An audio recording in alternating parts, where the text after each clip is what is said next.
Good evening. So, in this video, I will try to explain the 14 aphoristic terms from the classic Sanskrit grammar, which is known as Laghu Siddhanta Kaumudi. These 14 aphoristic terms are called in Sanskrit as Maheshwor Sutrani. The sutras are pidi terms, aphoristic terms, which pack intense wisdom and knowledge in them. The English translation for sutra is formula. They are formulaic in the sense that we can unfold, we can unravel each of the sutras and derive the elements of the Sanskrit language. I'll prefer calling these sutras as aphorisms, because an aphorism is a pithy statement that contains wisdom in it, that contains revealing power in it. So let's begin by talking about the word Maheshwar Sutrani. Why do we call them as aphorisms derived from Maheshwara? Who is Maheshwara?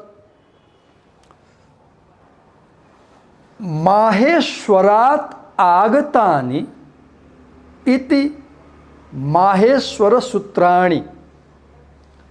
Maheshwarat agatani, derived from the Maheshwara. Who is Maheshwara? Maha Ishwara, the Supreme Lord. Shiva is known as Maheshwara in Sanatan faith.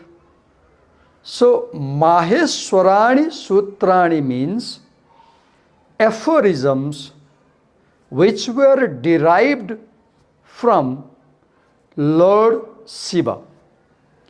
Maheshwarat agatani iti Maheshwara Sutrani.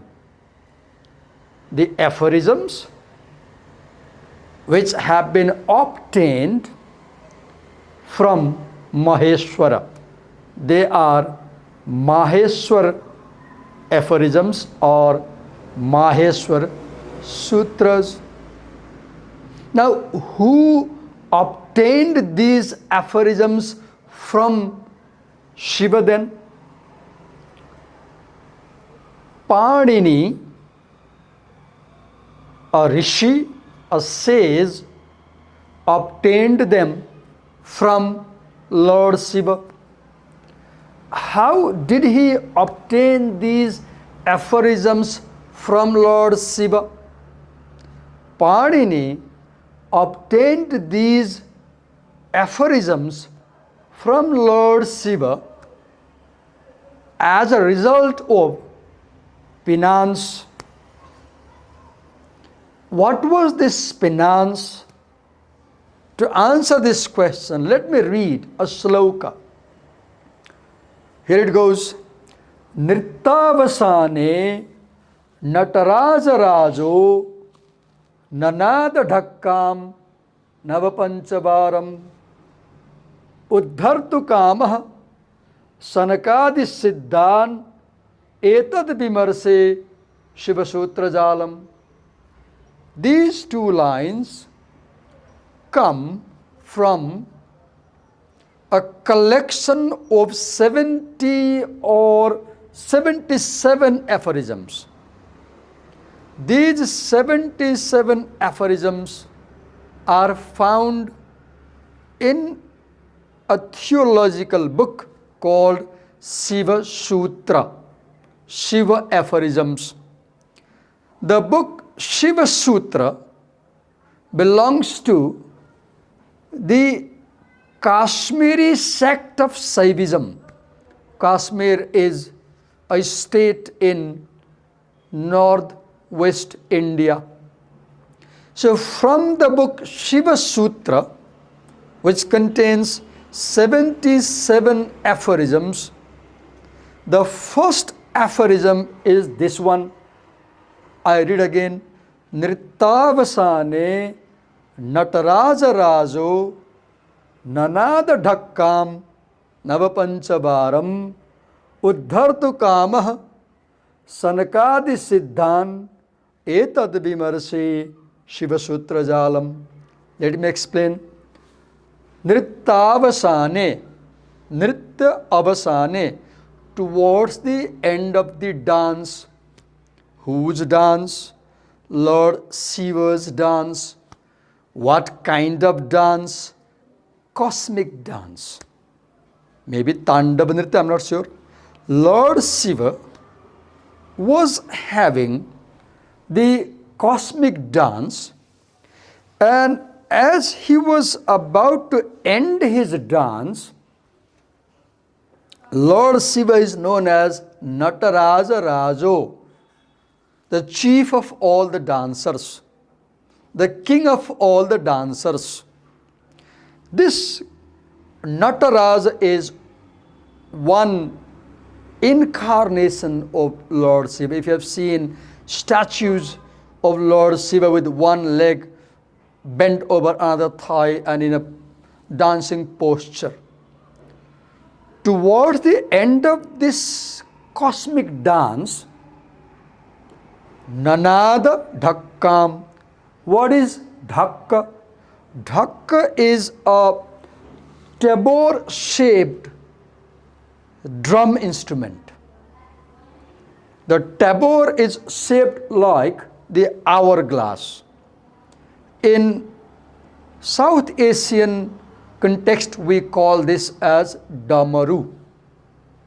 And the musical instrument damaru, which has leather on two ends and a bead tied to a string, and as you play with your hands, the bead strikes the leather covering and it makes a sound, and the damaru looks like the tabor-shaped hourglass-like instrument. Shiva was playing this instrument as he approached the end of his cosmic dance, and Shiva played this tabor 9 plus 5, Nava Panchavaram, 14 times. As he struck the leather surface of the damaru 14 times, it produced 14 aphorisms. Now the question is, why was Lord Shiva dancing and playing this tabor? Then the answer is, sages like the sage Sanaka, Sanakadi, Uddhartu Kamah Sanakadi Siddhan. There were enlightened sages like Sanaka. Sanaka is one of the chief sages in Sanatana faith. To awaken these sages,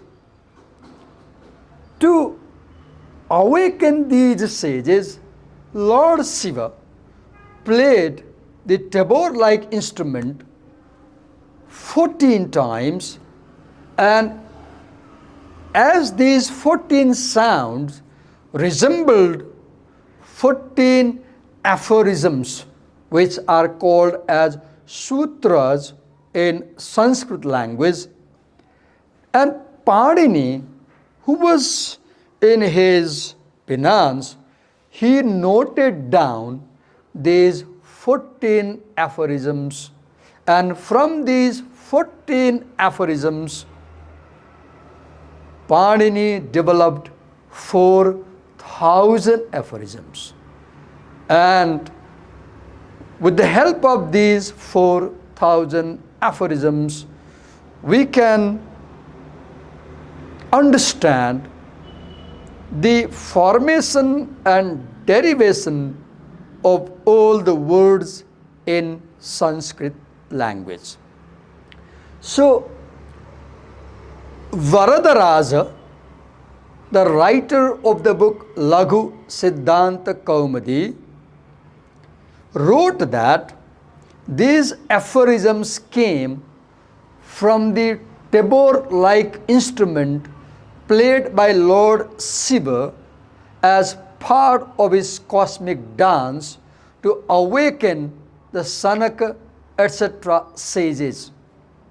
But the people of Arya Samaj, they do not accept this argument, and the people of Arya Samaj say that these 14 aphorisms do not come from Lord Shiva's tabor play, rather they come from Panini's wisdom.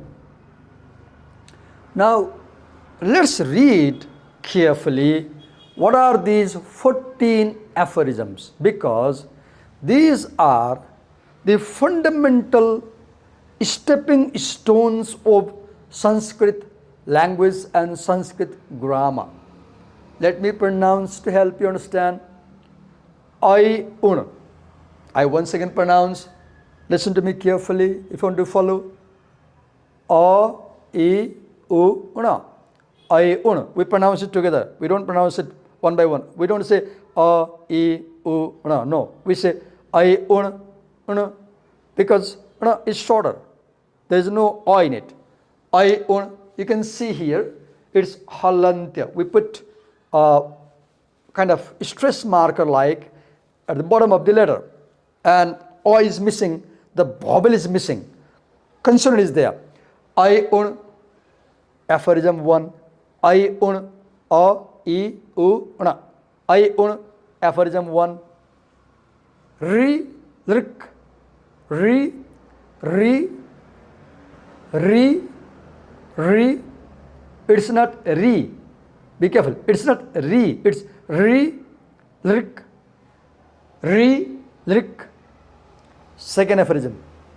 Ri, ri, k, ko without o. Third aphorism. A, ong, ng, ng, ng, ng. It's not anga. Be careful. Many people pronounce at anga, anga. No, it's ng, ng, nasal. Ng, ng, ng. A, ong. The third aphorism. A, ong, eong. We say eong. I, un, ri, rik. Eong. I, ouch. I. The previous was A, now it's I. I, ouch. Fourth, fifth is hayavarat. Ha, ha, the glidal. Hayavarat. Hayavarat. Then the sixth is lan. Lan. Without o. Lan. The seventh is ya, ma, nga, na, nam. Yamangananam. Yamangananam. Practice saying it together rapidly. Yamagananam. Ya, ma, nga, na, na, ma. Yamagananam. Don't say ya, ma, nga, na, na, ma. Say yamagananam. Yamagananam. The eighth is javaya. Ja, va, ya. Javaya. Ya, ya. Javaya. It's not ya, it's ya. Javaya. Then ninth is gha, dha, dha, sa. Ghadadas. Don't say gha dha dha sa. Say gadadhas. Gadadhas. S, s, s. Without a. Gadadhas. Gha. Gadadhas. Ninth. The 10th is jab gadadas. Jab gadadas. 10th is jab gadadas. The 11th is kha fa cha tha tha cha ta tab. Kha fa cha tha tha cha ta tab. Practice saying it fastest, as fast as you can, rapidly. Kha fa cha tha tha cha ta tab. Kha fa cha tha tha cha ta tab. Kha fa cha ta cha ta tab. Kha fa cha tha tha cha ta ta v. Don't say like this. Say like this. Kha fa cha ta tab. Kha fa cha ta ta cha. Kha fa cha ta cha ta tab. Kha fa cha ta tha cha ta tab. Kha fa cha ta tha cha ta tab. Kha fa cha ta tha cha ta tab. Kha fa cha ta tha cha ta tab. 11th. The 12th aphorism is kapaya. Kapaya. Don't say kapaya. Say kapaya. Always pronounce all the letters together in one aphorism. Kapaya. Then we have sakasara. Sakasar. Don't say sakasara. No. Say it sakasar. Sakasar. 13th. The last hal. Don't say hala. Say hal. Once again. I un re rik a ong I ouch hayavarat lan yamagananam jabaya gadadhas jabagadadas khapa chatata chatatab kapaya sakasar hal. 14. These are 14 aphorisms or sutras. Now ask a question. What is the significance of these aphorisms that we are focusing on them right in the second video of this series where I'm learning Sanskrit language? One answer is, from these 14 aphorisms, we get the basic vowel sounds in Sanskrit language and the consonants in Sanskrit language. The alphabet of Sanskrit language derives from these 14 aphorisms, the vowels and the consonants. How many vowels are there in Sanskrit? There are 9 pure vowels. I said pure vowels. If you count the vowels we derived as extended vowels, then there are 132 types of vowels. But there are only 9 pure vowels. What are they? To understand the pure vowels, you can focus on the first 4 aphorisms. I un, re rik, a ong, I ouch.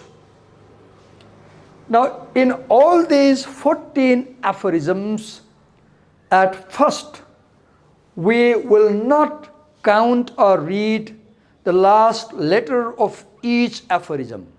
We will focus on them at the end of this video and will understand their meaning.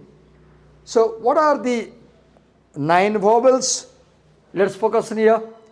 We have first vowel, A, then you have E, short E, A, E, U. A, E, U. Fourth vowel, Re, Re. Fifth, Lri, Lri. Then A, then O, then I, then O. If you remember other vowels as you listen to me, and you have a question in mind that why those other vowels are not mentioned here, then any other vowels that come to your mind as you watch and listen to me, understand that those other vowels can be derived from these basic pure vowels.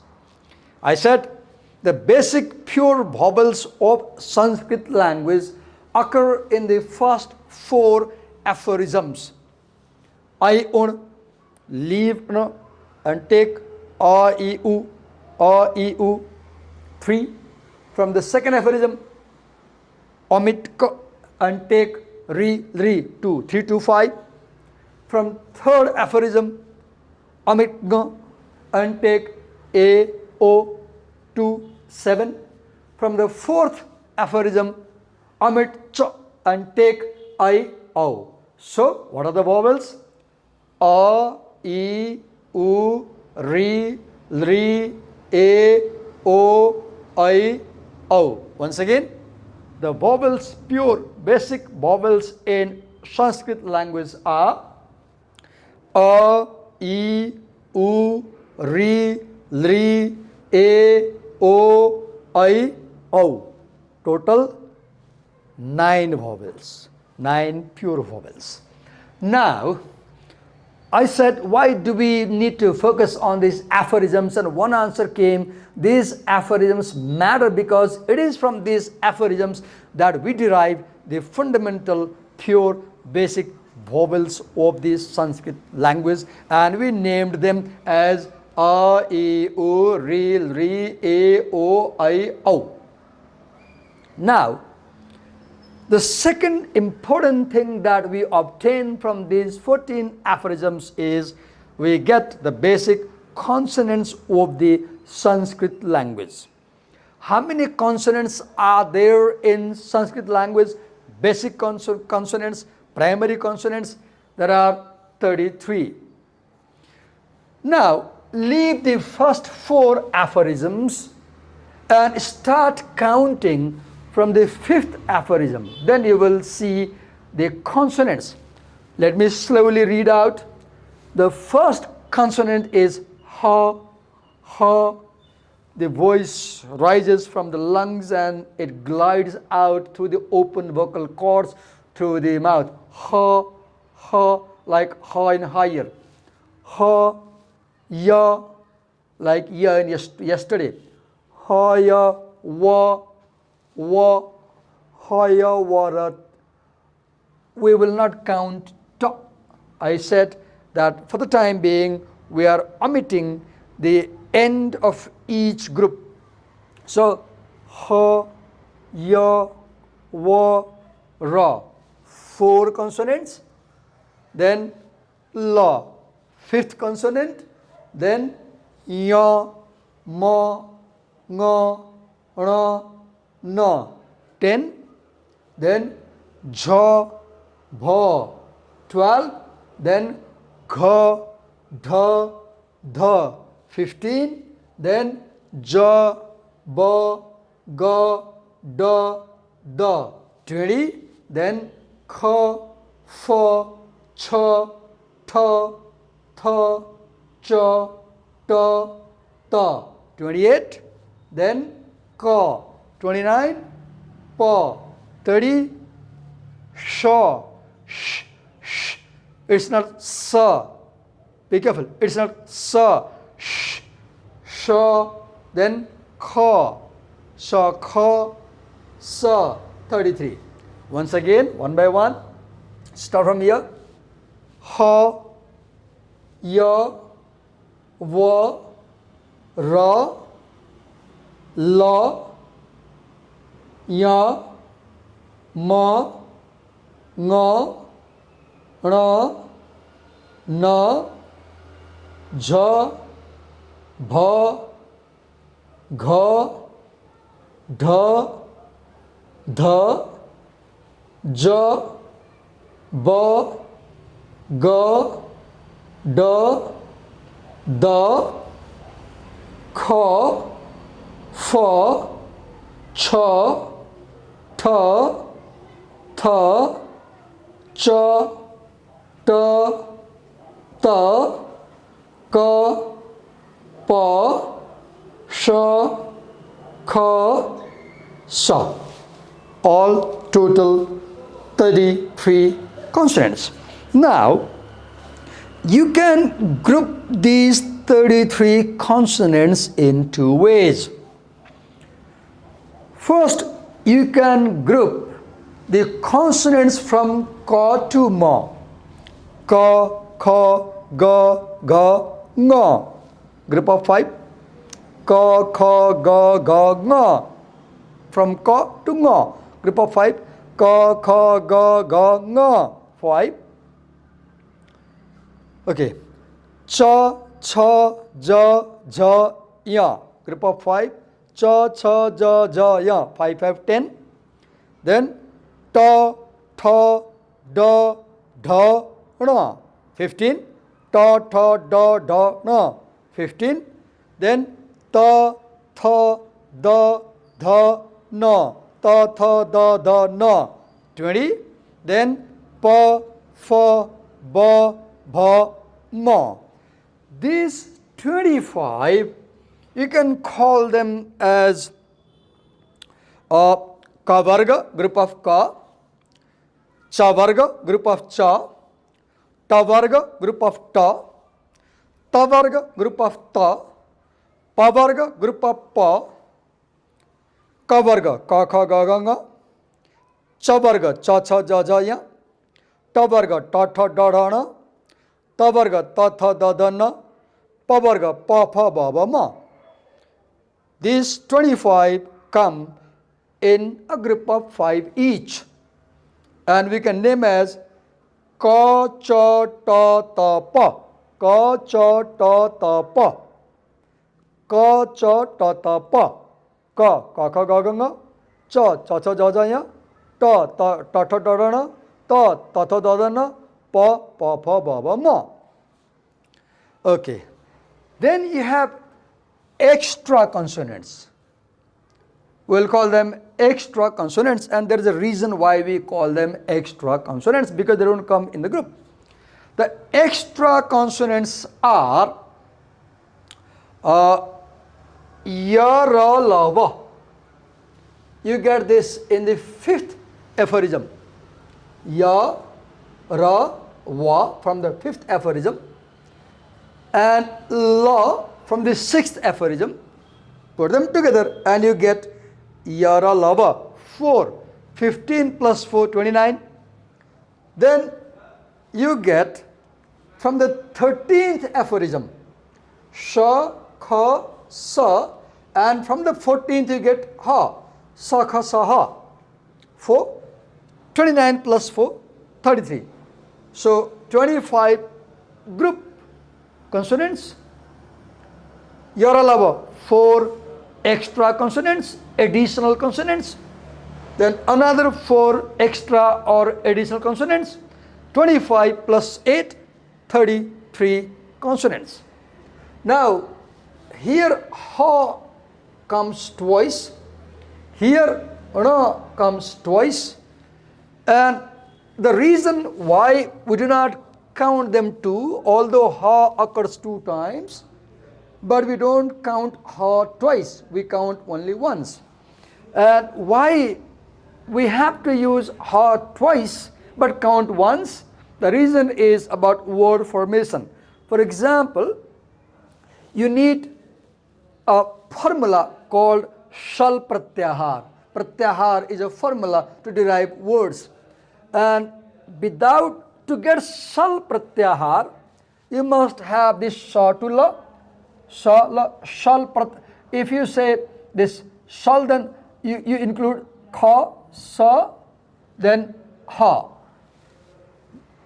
From shal formula, you derive words like adukshat or alikshat. So to prove the derivation of words like adukshat or alikshat, you need this ha. In the same way, to prove the derivation of words like arhed, you need this ha. So we use the ha twice because we need them to prove the formation of words, but we count them only once. Okay, so I told you the 14 Maheshwar Sutras or Maheshwar Aphorisms. I told you why we call them Maheshwar. I said Maheshat Agatani, obtained from Lord Shiva. Then I read this poem, Nrittavasane Nataraja Rajo Nanada Dhakkam navapanchavaram uddhartu kamah sanakadi siddhan etad vimarse Shiva Sutra jalam. The first sloka from Shiva Sutra that contains 77 aphorisms, which says, once upon a time, Lord Shiva had a cosmic dance in order to awaken Sanakadi sages, and during the cosmic dance, toward the end of the cosmic dance, Lord Shiva played a tabor-like instrument 14 times, and from the sound of this instrument, these 14 aphorisms were derived by Panini, who was doing tapasya to obtain this divine knowledge. And then I said that these 14 aphorisms are like the 14 pillars on which the whole edifice of Sanskrit language stands. Without these 14 pillars, the whole edifice of Sanskrit language would collapse. And then, as an example, I gave it 2 reasons why we call them, these 14 aphorisms, as the foundational pillars. And I said, from these 14 aphorisms, we derive the vowel sounds of Sanskrit language. And I gave example from the first 4 aphorisms: A, I, U, Ri, Lri, E, O, I, O. 9 vowels. Then I gave you the examples of 33 consonants from aphorism 5 to aphorism 14. Ha, ya, wa, ra, la, ya, ma, nga, ra, na, ja, ba, gha, dha, dha, ja, ba, ga, da, da, kha, fa, cha, tha, tha, cha, ta, ta, ka, pa, sha, kha, sa, ha. And I said these 33 consonants can be divided into groups. Those who fall in a systematic group, ka group, cha group, ta group, ta group, pa group, each having 5. Ka group, ka, kha, ga, ga, nga. Cha group, cha, cha, ja, ja, ya. Ta group, ta, tha, da, da, na. Ta group, ta, tha, da, da, na. Pa group, pa, pa, ba, ba, ma. And then I said there are 8 extra or additional consonants, and these 8 extra additional consonants are derived from aphorism number 5 and aphorism number 13, I guess. From 5 and 6, we derived consonants like yara, lava, and from 13 and 14, we derived consonants like sha, kha, sa, ha. Now, let's talk about the letters which I have circled with red. Why I circled them with red? Because I wanted to hint you that right now in the beginning, omit them, don't focus on them. Now let's focus on them, because they also have a function.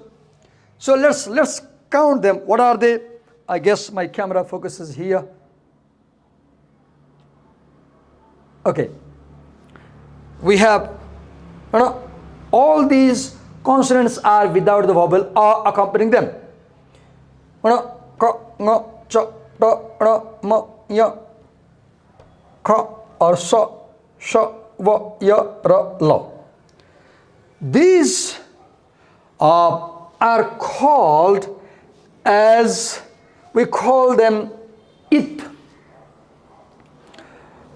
We have these last letters of these 14 sutras are called as it, because we use them also to derive or to form words. They are not meaningless.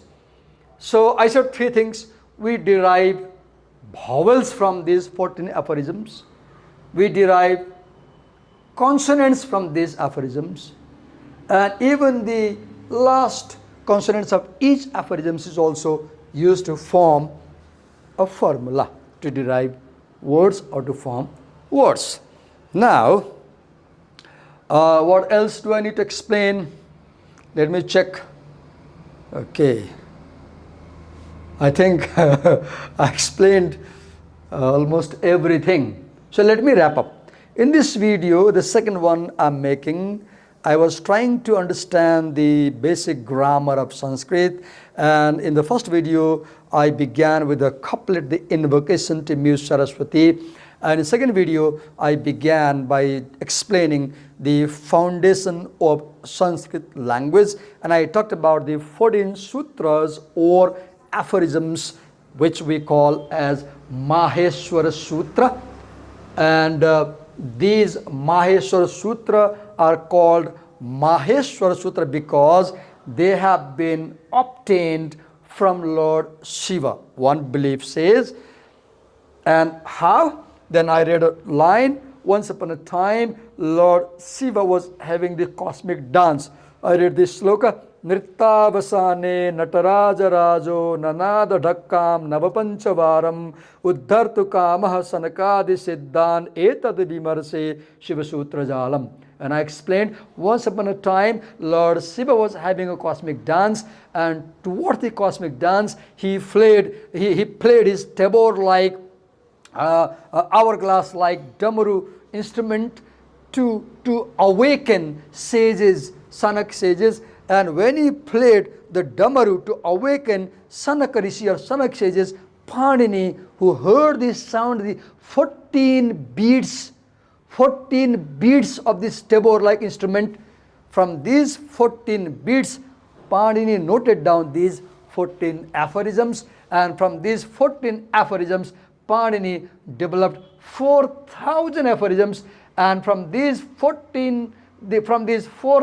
aphorisms, we can understand the whole edifice of the Sanskrit language. And I said that these 14 aphorisms are like the 14 foundational pillars of the building of Sanskrit language. It is on these 14 pillars that the whole edifice of Sanskrit language stands. You cannot temper these aphorisms. Neither can you add anything to them, nor you can omit anything from them. You cannot temper, you cannot play with them. You must follow. So in the next video, I will start what comes next. So, okay. Thank you for watching, and please do give a feedback how you felt, if you understood. In the beginning, I had thought of using Nepali language also, but as I began to explain, I felt I don't need to explain in Nepali. But if you feel that something needs to be told in Nepali, please do leave a comment. Thank you for watching.